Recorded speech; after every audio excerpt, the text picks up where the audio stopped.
Gikan sa Talisay City, arita sa Mandawi City. Aron di maglisod pagpangita og mga CR ang mga bubisita sa sementeryo aduna nay mga portalets nga gipamutang.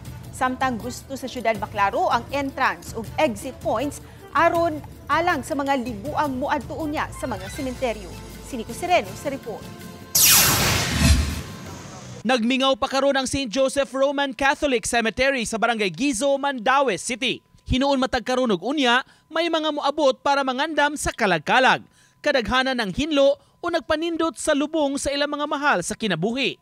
Gisugda na sa pagpanawat ang aplikasyon para sa pasuga sa mga nicho, tag 350 ang bayaran para sa tulo ka adlaw. Sa sulod sa sementeryo, dunay mga portalets nga gipamutang aron magamit sa mga tao.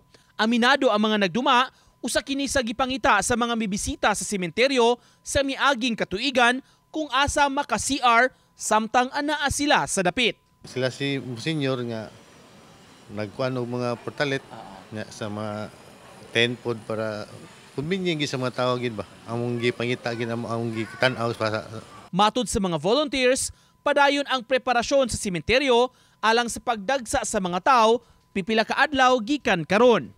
Sige pag-andam kay na bago kalitan ba kay dahanging hugaw kayo. Kay pila ka kuan nga wa maasikaso ba niya. Samtang ang syudad padayon sab sa ilang pagpangandam para sa kalag-kalag.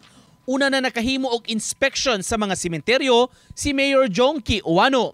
Kuyog niya ang taga CDRRMO, BFP, PNP, team ug taga-barangay. Usa-usab sa buot ipaniguro sa syudad ang mga entry ug exit points sa mga sementeryo magamit labi na kung dunay emerhensiya. Kana gyud contingency. Yes. Mo na gusto mas mayor. Mo tong gusto siya makakita. From that visual, yun siya nga. Sige, natay istoryahan. But mana? Adjustments gamay. Uban ni Marlon Melgazo, Nico Sereno. Balitang Bisdak.